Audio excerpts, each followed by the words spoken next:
Il est une histoire qui a traversé le temps. Une histoire qui parle de culture, de mes racines. Cette histoire, c'est celle d'un demi-dieu de l'Antiquité grecque. Cette histoire, c'est celle d'Orphée. Orphée, la figure mythologique qui incarne l'art musical. Le musicien capable de subjuguer le monde par son chant et sa lyre. Celui qui incarne la puissance supérieure de la musique et de la civilisation.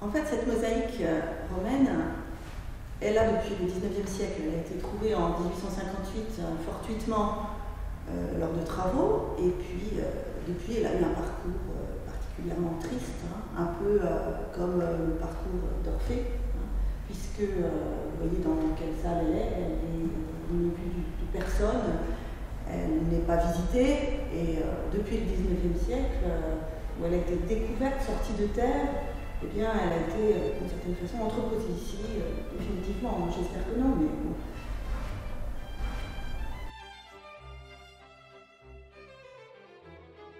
Descendu aux enfers pour sauver sa chère Eurydice, piquée par un serpent, Orphée, par son art, adoucit Cerbère et plaide sa cause auprès d'Hadès et Perséphone. Hadès accepte de lui rendre Eurydice. Mais Orphée ne tiendra pas son engagement.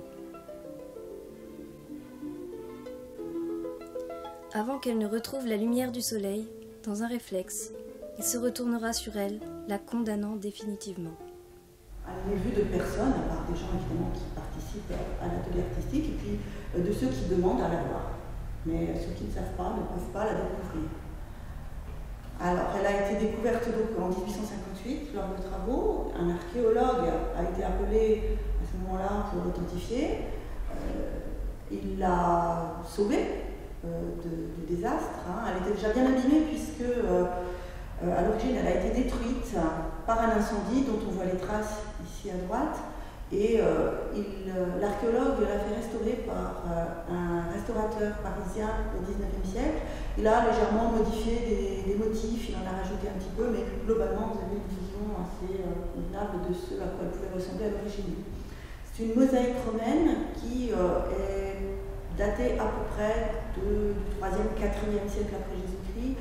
Elle ornait probablement la salle de réception, l'immense salle de réception d'une somptueuse villa du IVe siècle appartenant à un très riche propriétaire foncier qui voulait manifester ainsi déjà sa richesse bien sûr, mais aussi son appartenance à une civilisation, sa fierté d'appartenir à la civilisation romaine, puisqu'on considère que Orphée est le représentant de la civilisation. Il charme par son chant, par sa musique, les animaux, les plantes, mais aussi tous les êtres humains, et même, vous l'avez vu, le maître du monde des morts.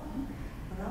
Et donc, cette mosaïque était destinée à vanter les mérites. C'est un éloge, en fait, à la civilisation romaine qui apporte la culture. Sa belle disparue à jamais, Orphée vit une souffrance extrême. Partout, il va passer son temps à chanter le nom d'Eurydice. Ce sera sa perte. Les guerriers thraces sont aux antipodes de la culture. Pourtant, la musique d'Orphée les captivera, les adoucira. On raconte qu'ils ne vont plus chasser, qu'ils ne se battent plus. Les femmes de ces guerriers jalousent Orphée d'avoir détourné leur mari. Elles deviennent folles, le frappent, le massacrent. L'être de culture sera dépecé, coupé en morceaux, sa tête jetée à l'eau. la tête d'Orphée continuera à chanter le nom d'Eurydice. Sa lyre sera transformée en constellation. Qui sont les Thraces et leurs femmes aujourd'hui? Et on peut s'étonner en effet que cette pièce qui représente la civilisation, la culture, soit ainsi enfermée ici dans cette salle qui, vous voyez, est dans un bon état, et qu'elle soit